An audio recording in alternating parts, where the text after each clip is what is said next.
Translation by Venerable Master Hsuan Hua. BuddhistSutra.com. Volume 2. Ananda, you have told me that you saw my fist of bright light. How did it take the form of a fist? How did the fist come to emit light? How was the fist made? By what means could you see it? Ananda replied, the body of the Buddha is born of purity and cleanness, and therefore, it assumes the color of Jambu river gold with deep red hues. Hence, it shone as brilliant and dazzling as a precious mountain. It was actually my eyes that saw the Buddha bend his five-wheeled fingers to form a fist which was shown to all of us. The Buddha told Ananda, today the thus come one will tell you the truth, all those with wisdom are able to achieve enlightenment through the use of examples. Ananda, take, for example, my fist. If I didn't have a hand, I couldn't make a fist. If you didn't have eyes, you couldn't see. If you apply the example of my fist to the case of your eyes, is the principle the same? Ananda said, yes, world-honored one. Since I can't see without my eyes, if one applies the example of the thus come one's fist to the case of my eyes, the principle is the same.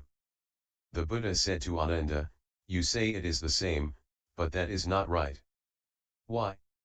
If a person has no hand, his fist is gone forever. But one who is without eyes is not entirely devoid of sight. Why not? Try consulting. A blind man on a street, what do you see? Any blind person will certainly answer, now I see only darkness in front of my eyes. Nothing else meets my gaze.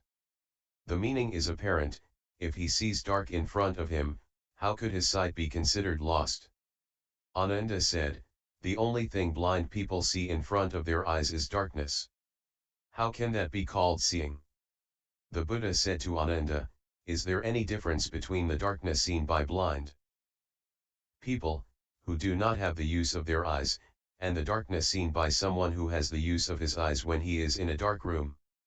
Stated in that way, world-honored one, there is no difference between the two kinds of blackness, that seen by a person in a dark room and that seen by the blind.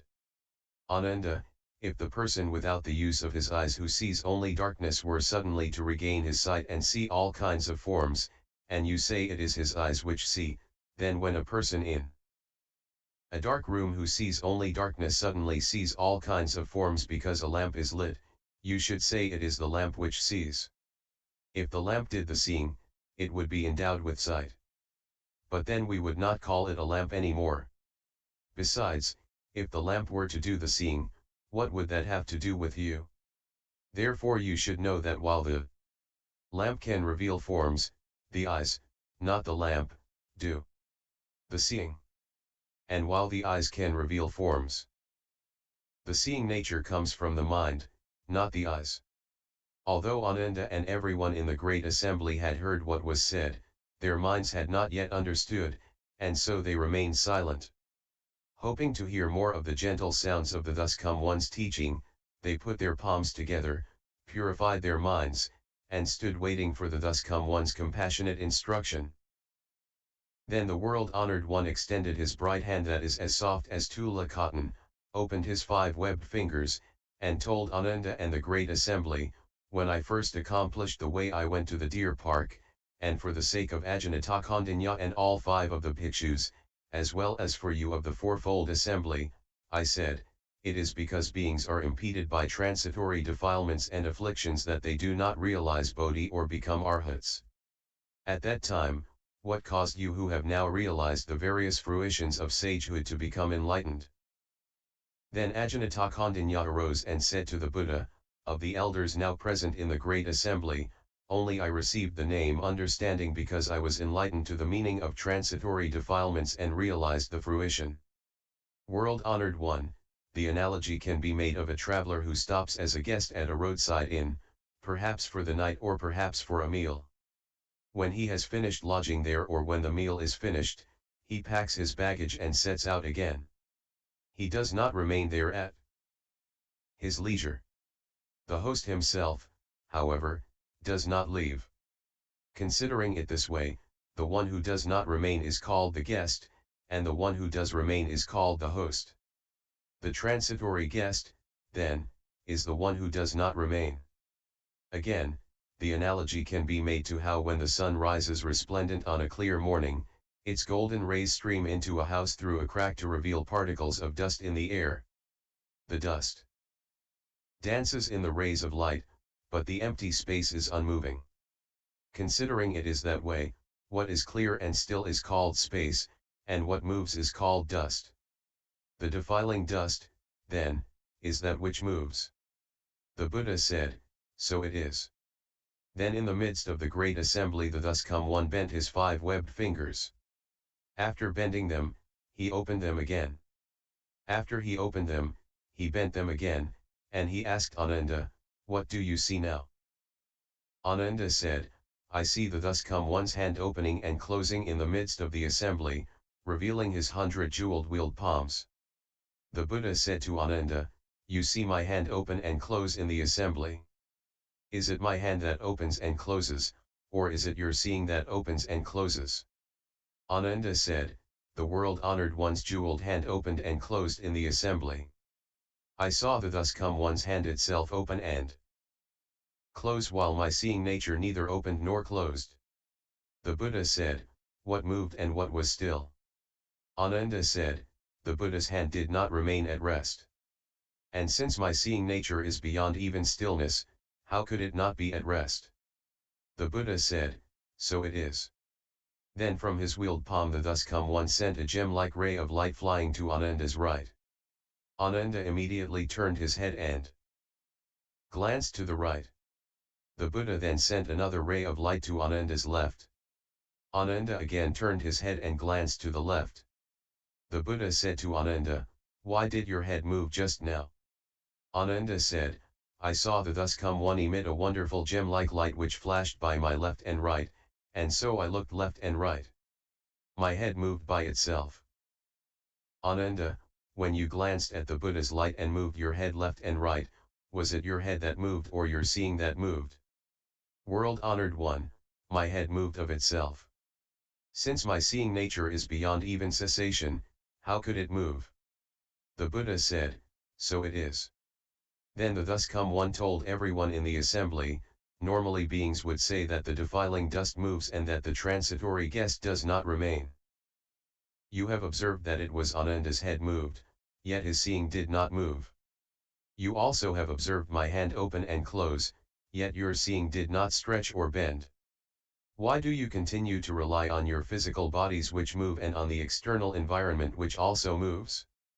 From the beginning to the end, this causes your every thought to be subject to production and extinction.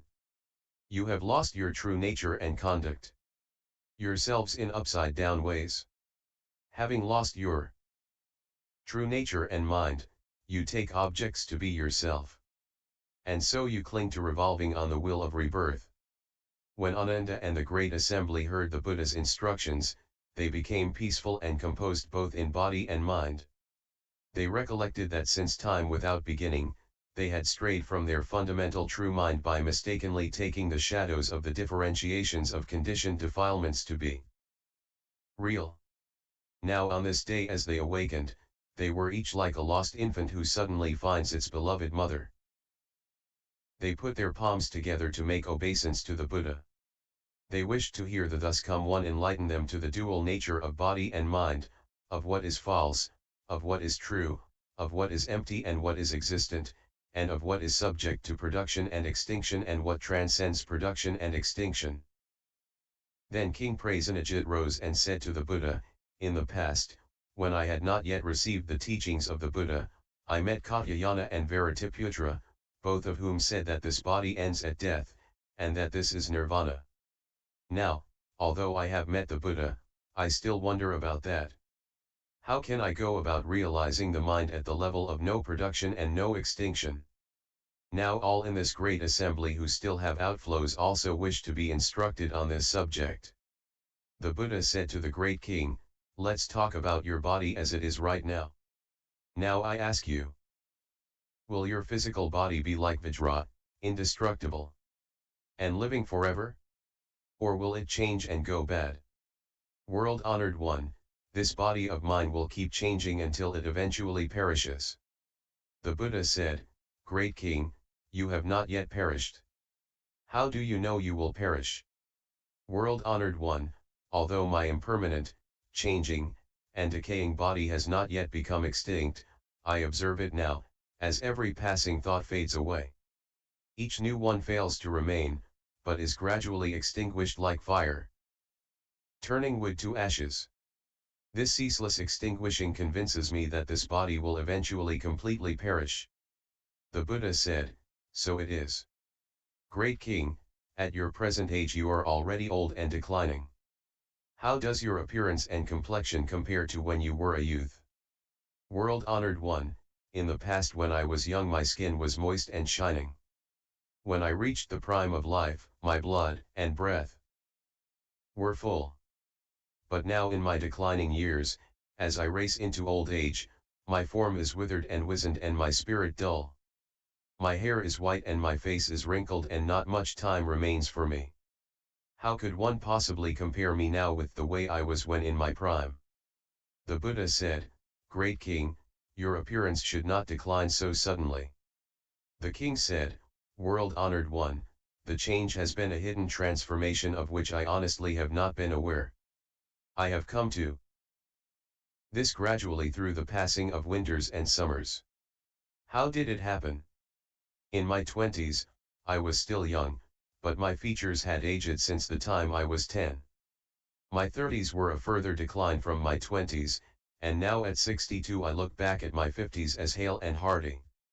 World-honored one, I now contemplate these hidden transformations. Although the changes wrought by this process of dying are evident through the decades, I might consider them further. In finer detail, these changes do not occur just in periods of 12 years, there are actually changes year by year. Not only are there annual changes, there are also monthly transformations. Nor does it stop at monthly transformations, there are also differences day by day. Examining them closely, I find that kshana by kshana, thought after thought, they never stop. And so I know my body will keep changing until it has perished. The Buddha told the great king, by watching the ceaseless changes of these transformations, you awaken and know of your perishing, but do you also know that at the time of perishing there is something in your body which does not become extinct? King Prasenajit put his palms together and said to the Buddha, I really do not know. The Buddha said, I will now show you the nature which is neither produced and nor extinguished. Great King, how old were you when you saw the waters of the Ganges? The king said, when I was 3 years old my compassionate mother led me to visit the goddess Jiva. We passed a river, and at the time I knew it was the waters of the Ganges. The Buddha said, Great King, you have said that when you were 20 you had deteriorated from when you were 10. Day by day, month by month, year by year until you reached 60, in thought after thought there has been change.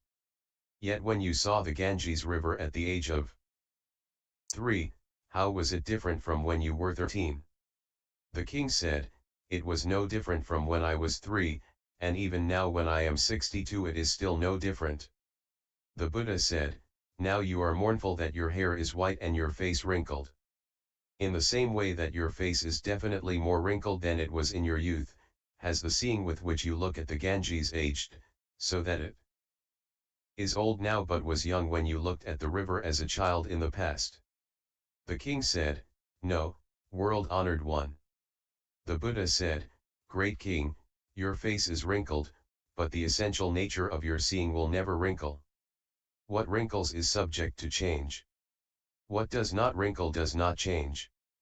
What changes will perish, but what does not change is fundamentally free of production and extinction. How could it be subject to your birth and death? Furthermore, why bring up what Maskari Goswamiputra and the others say, that after the death of this body there is total annihilation? The king heard these words, believed them, and realized that when the life of this body is finished, there will be rebirth. He and the entire great assembly were greatly delighted at having obtained what they never had before.